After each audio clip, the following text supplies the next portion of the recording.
Welcome back to the Movie Man. Today I will show you a 2006 Korean action drama film, Sunflower. Spoilers ahead, watch out, and take care. In the beginning of the movie, a former gangster named Oh Tae-sik is returning to his hometown. He has recently been released from prison and has promised to discontinue his old lifestyle. He is still feared and respected in the hometown he once ruled. On his way we see him reading notes written in a tiny notebook. He writes all the little things he wants to do in life in said notebook. On reaching his hometown he goes to his adoptive mother's restaurant. She is known as the Sunflower Lady in the town.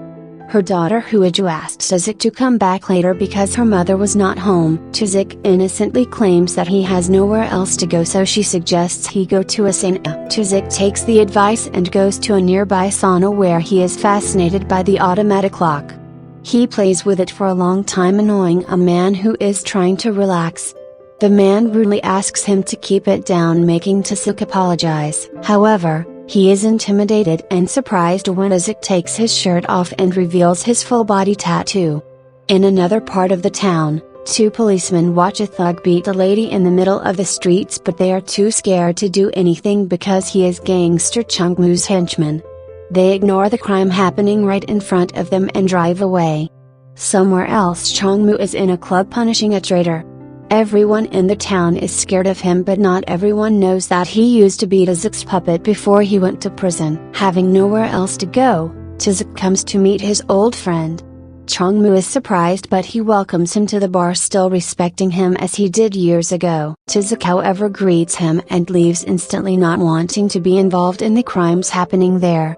Following that he goes to meet Chung-moo's rival and another gangster of the town, Yankee. Yankee also welcomes him and pretends to be happy to see him. However, as soon as Tae-sik leaves he asks his right-hand man to keep an eye on him. Next Tae-sik goes to the Sunflower Lady's restaurant and meets her. She is overjoyed to have her son back, but Huiju is confused because she had never met him. During dinner, Tae-sik's mother feeds him with her hands, making Huiju jealous. Later Huiju brings him to the terrace and asks him to follow all her orders if he wants to live in the house. Tae-sik quietly agrees to everything she says. In the following scene, we are introduced to a politician, Cho Pon-soo.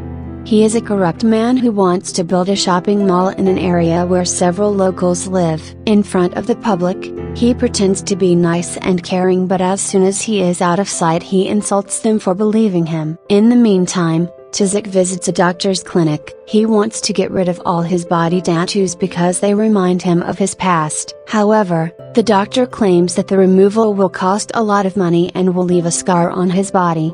Disappointed, Tae-sik returns home. Later that day the Sunflower Lady barges into the politician Cho Pon-soo's office screaming and cursing. It is revealed that he wants to buy their land to build a shopping mall in the area, but the lady refuses to sell it to him. She bravely threatens him to stay away from them and leaves.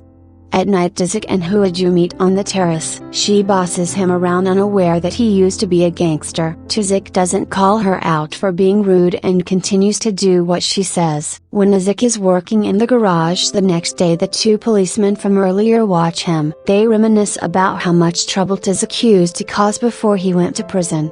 A flashback shows us that Tae-sik used to rule the town a few years ago.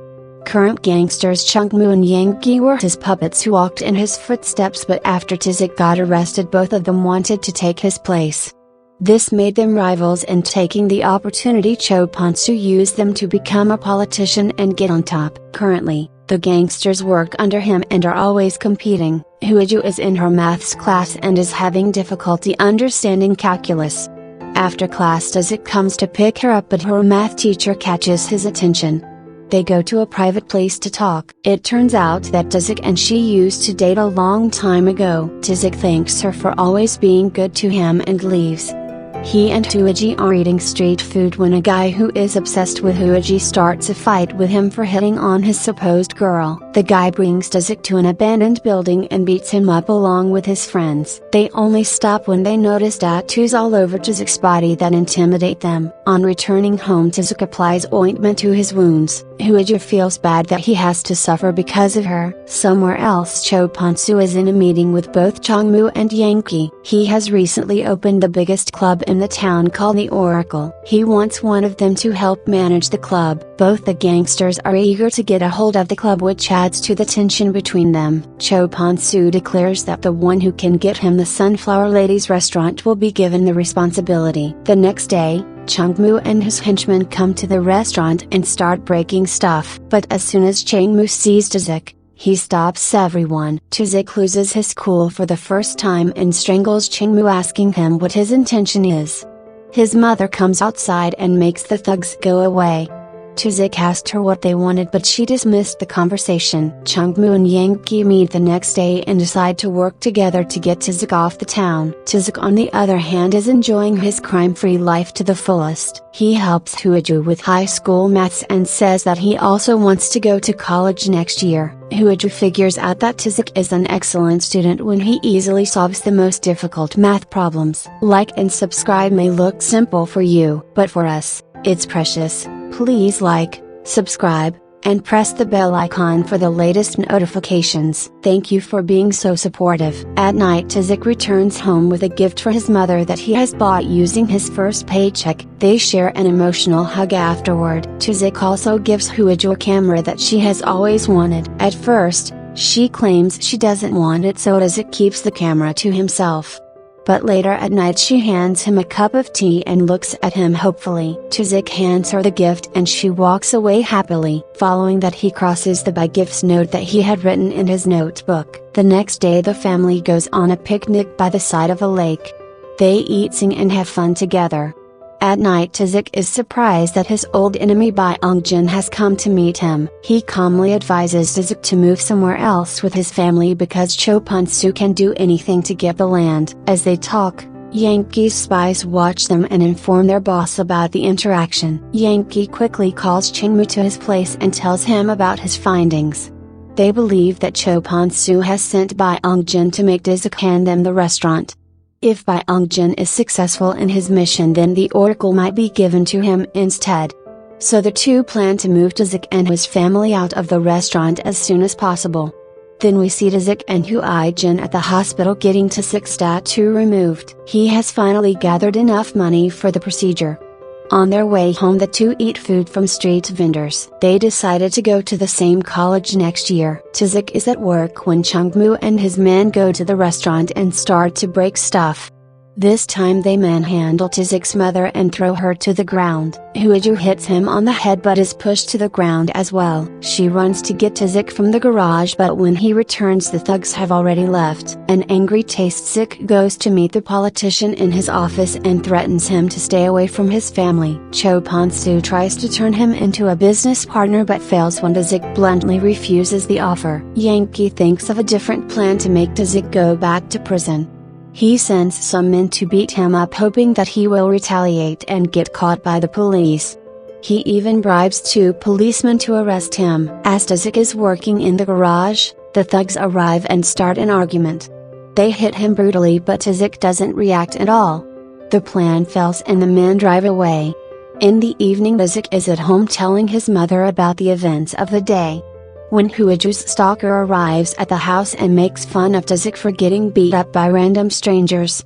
He also brings up the death of someone named Opal. The topic is sensitive for both mother and son. It turns out that Opal was the Sunflower Lady's biological son who was killed by Taezik. Hooju hears the conversation and is surprised by the revelation. At night, her mother tells her that she visited Taezik in prison after her son died. He cried and seemed regretful of his action. The more she met him, the more she realized that Taezik needed motherly love, so she adopted him. Hooju then meets Taezik on the rooftop and tells him that she forgives him because her brother used to beat their mother for money. The next morning, the mother prints out pages from Opal's diary that he used to keep before his death. Reading it, she finds out that 10 years ago, Cho Pon-soo sent Opal to kill Taezik. The ensuing fight caused Opal's death and Taezik's imprisonment. If the media finds out about the diary, people will stop supporting Cho Pon-soo. Hence the mother blackmails him to leave her family alone. But Cho Pon-soo isn't someone who knows how to back off. Now that the mother has crossed a line, he plans to end her. The next day, Huiju is returning home from school when her stalker hits her with a brick and gets away on his bike. He has also joined hands with Cho Pon-soo and is on his team now. Taeseok and his mother run to the hospital to see that she hasn't gained consciousness and the left side of her face is swollen. After that, the mother loses all hope and decides to sell the restaurant. She desires her family's safety more than anything and blames herself for Huiju's condition. Taeseok goes to meet Cho Pon-soo and the gangsters to tell them that they are finally leaving. The man insults him and demands he cut his arm for his family's safety. Taeseok is ready to sacrifice his arm, but at the last minute, Cho Pon-soo stops his men and lets Taeseok go. He returns to Huiju in the hospital unknown that Yang-gi and Chong-moo are on their way to his house to kill his mother. Cho Pon-soo doesn't want her to spread the news about his past, so he wants her to die. The gangsters strangle her to death and make it look like a suicide. When Taeseok returns home, he is beyond devastated at the sight. He cries holding his mother's dead body in his arms. Huiju is still in the hospital, so he has to handle the funeral alone. In the next few days, their restaurant is also destroyed and the land is taken. An earring found on the floor of his mother's room. Taeseok figures out that the gangsters were the ones who killed her. Meanwhile, Cho Pon-soo and the others are at the opening of Club Oracle. A furious Taeseok crashes the party and asks who threw a rock at Huiju. The stalker comes forward himself. Taeseok then asks By Eungjin to get out of the place because he is the only one worthy of life in this room. By Eungjin thanks him for sparing his life and walks outside. Following that, Taeseok starts to kill everyone who comes in his way. He lights the place on fire and takes on 50 of Cho Pon-soo's men alone. He kills most of them but gets severely injured in the process. Yet he strangles Chong-moo and Yang-gi to death as they had done to his mother. At last, he kills Cho Pon-soo and takes his revenge. Moments later, he also passes away because of the injuries. Some years later, Huiju is in college and is doing better than ever. In Taeseok's remembrance, she writes her goals in life in his notebook.